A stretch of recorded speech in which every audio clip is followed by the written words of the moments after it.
Assalamualaikum warahmatullahi wabarakatuh. Perkenalkan, nama saya Husnawati dengan NIM 20042213. Dalam video kali ini saya akan membahas mengenai penerapan sistem informasi manajemen dalam pelayanan perizinan terpadu di pemerintahan daerah. Yang akan saya bahas yaitu perizinan pada Dinas Penanaman Modal dan Pelayanan Terpadu Satu Pintu di Kabupaten Goa. Sistem Informasi Manajemen atau SIM merupakan sebuah bidang yang mulai berkembang semenjak tahun 1960-an.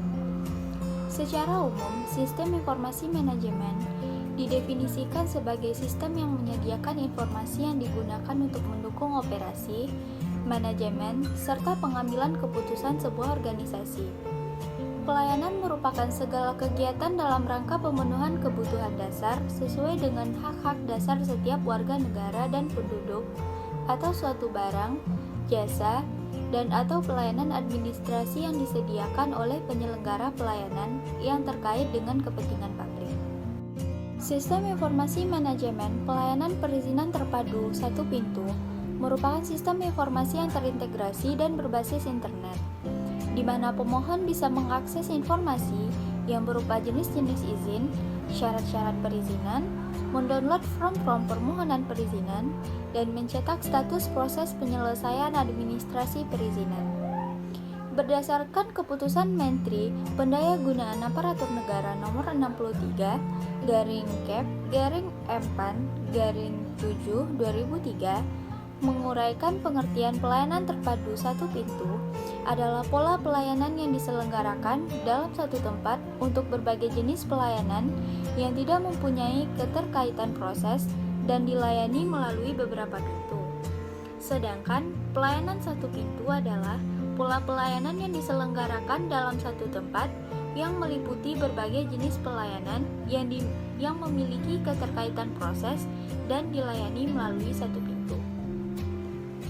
Sistem Informasi Manajemen Pelayanan Perizinan Terpadu Satu Pintu atau PPTSP merupakan sistem informasi yang terintegrasi dan terdiri dari beberapa aplikasi dalam penggunaannya yang memfasilitasi kegiatan pengelolaan perizinan daerah yang meliputi proses permohonan, perizinan, sampai ke tahap penerbitan izin dokumen. Sistem Informasi Manajemen atau SIM yang digunakan pada Dinas Penanaman Modal dan Pelayanan Terpadu Satu Pintu Pemerintahan Daerah Goa adalah OSS atau Online Single Submission. Online Single Submission atau OSS diluncurkan pada 8 Juli 2018 dalam rangka menyederhanakan proses perizinan berusaha. Disebut pertama kali dalam Peraturan Presiden Nomor 91 Tahun 2017. Aturan pelaksanaan OSS tertuang dalam Peraturan Pemerintah Nomor 24 Tahun 2018. OSS adalah sistem perizinan berusaha yang terintegrasi secara elektronik dengan keseluruhan lembaga negara hingga pemerintahan daerah atau seluruh Pemda di Indonesia. Kebijakan ini diambil pemerintah sebagai upaya untuk meningkatkan perekonomian nasional melalui pertumbuhan dunia usaha, yang mana selama ini mengeluhkan panjangnya waktu dan rantai birokrasi yang harus mereka lewati untuk memulai suatu usaha. Dengan adanya OSS, pelaku usaha tidak lagi harus mendatangi berbagai kantor atau lembaga atau organisasi perangkat daerah atau OPD di pemerintahan daerah untuk mengurus izin berlapis-lapis, yang mana sebelumnya diperoleh oleh pelaku usaha satu persatu secara bertahap. OSS memungkinkan pelaku usaha untuk segera memulai proses produksinya secara simultan, sembari melengkapi dokumen-dokumen pelaksanaan lainnya, seperti izin lokasi, izin mendirikan bangunan, izin lingkungan, juga kewajiban lain semacam Standar Nasional Indonesia atau SNI. OSS dirancang untuk terintegrasi dengan Direktorat Jenderal Administrasi Hukum Umum, Kementerian Hukum dan HAM, serta Direktorat Jenderal Pajak Kementerian Keuangan. Bahkan, OSS ini juga direncanakan bukan hanya sebagai sarana informasi, tetapi juga untuk sebagai sarana pengaduan dan keluhan.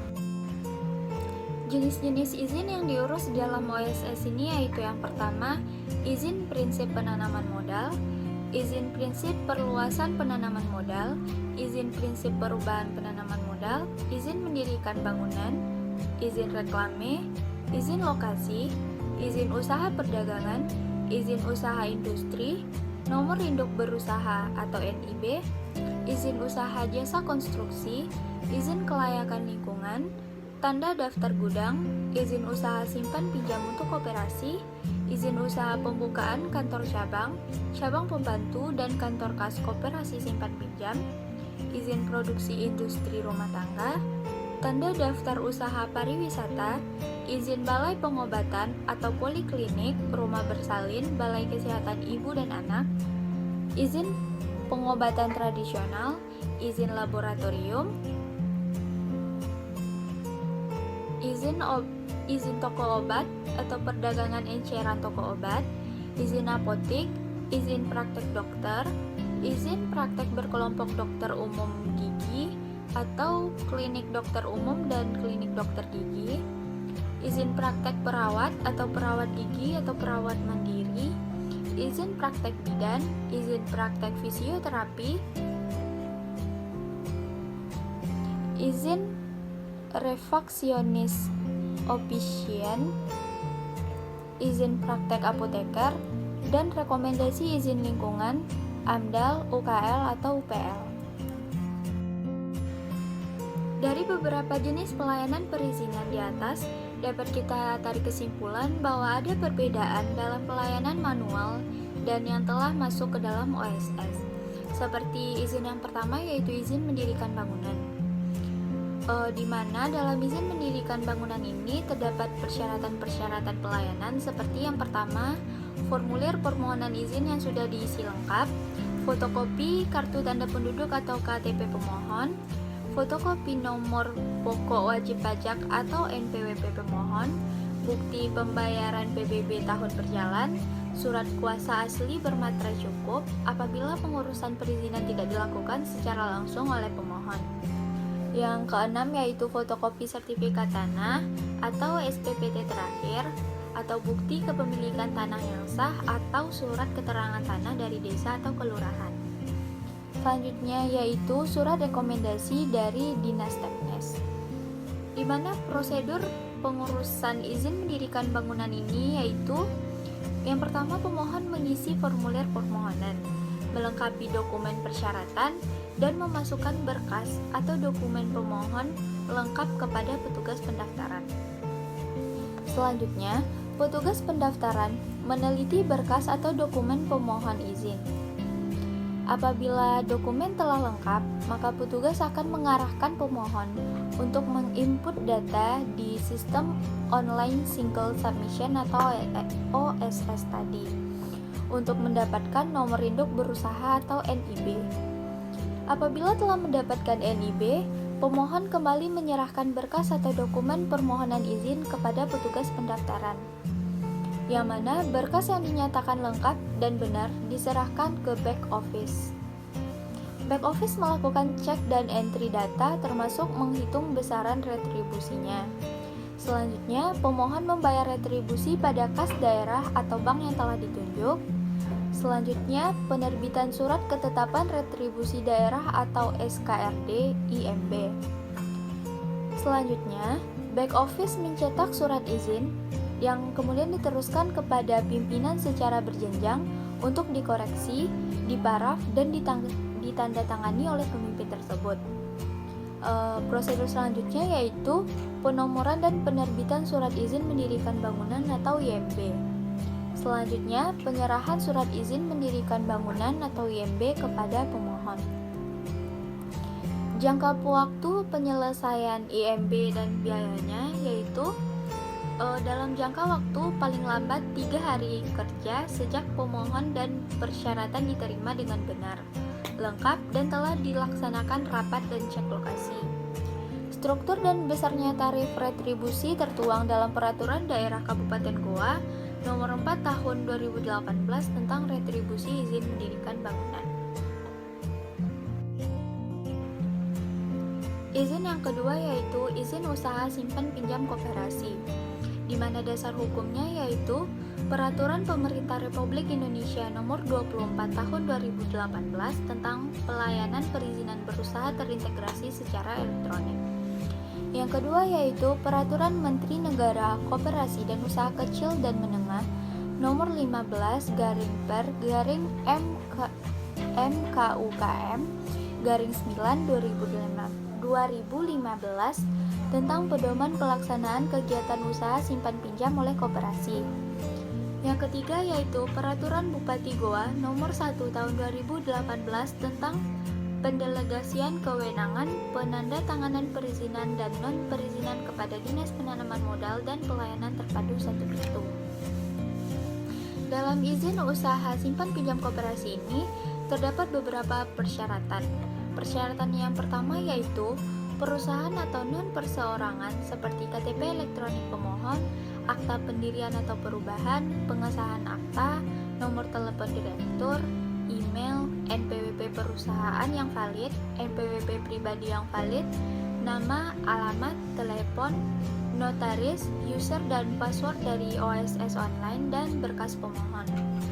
Syarat yang kedua yaitu perseorangan seperti KTP elektronik pemohon, email, nomor telepon pemohon, NPWP pribadi, user dan password dari OSS online, dan berkas pemohon.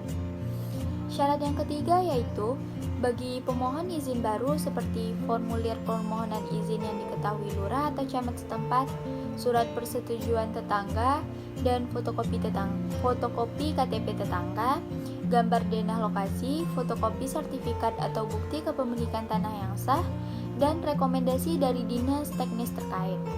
Syarat yang keempat yaitu bagi pemohon izin lama seperti surat izin lama yang masih berlaku. Selanjutnya yaitu sistem, mekanisme, dan prosedur dari izin tersebut. Yang pertama yaitu pemohon melengkapi dokumen persyaratan dan memperlihatkan berkas atau dokumen permohonan izin kepada petugas pendaftaran. Yang kedua, berkas atau dokumen permohonan izin diperiksa. Apabila lengkap, petugas akan mengarahkan pemohon untuk menginput langsung di OSS atau online single submission. Yang ketiga, pemohon dapat mengakses sistem OSS di DPMPTSP dengan pendampingan petugas ataupun di rumah atau tempat lainnya yang memiliki akses internet. Yang keempat, pemohon login pada sistem OSS dengan menggunakan user ID dan password. Yang kelima, pemohon mengisi data-data yang diperlukan. Selanjutnya, setelah menginput data di sistem OSS, pemohon kembali menyerahkan berkas atau dokumen perizinan kepada petugas pendaftaran.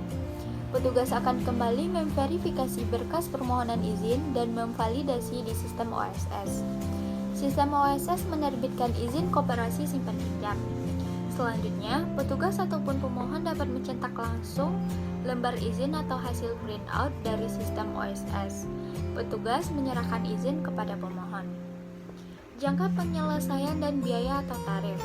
Jangka penyelesaiannya yaitu paling lambat 1 hari kerja jika pendampingan petugas, dan biayanya yaitu gratis. Kompetensi pelaksana. Yang pertama, berpenampilan menarik, senyum, salam, sapa, sopan dan santun, menguasai standar operasional prosedur, memiliki pengetahuan tentang perundang-undangan terkait perizinan, memiliki pengetahuan mengenai tata kelola pemerintahan yang baik, mampu berkomunikasi secara lisan dan tertulis dengan baik, mampu berkoordinasi dengan efektif dan efisien, memiliki kemampuan kerjasama tim, dan mampu mengoperasikan komputer. Pengawasan internal dan jumlah pelaksana.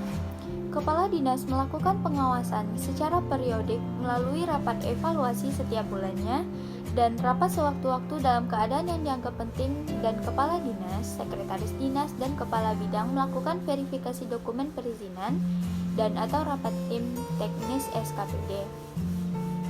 Yang kedua, petugas front office, petugas back office, dan kepala seksi, dan kepala bidang 6 orang. Selanjutnya yaitu jaminan pelayanan, jaminan keamanan, dan jaminan keselamatan.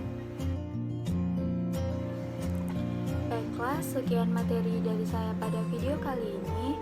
Terima Terima kasih atas perhatiannya. Mohon maaf apabila ada kesalahan dan kekeliruan. Wassalamualaikum warahmatullahi wabarakatuh.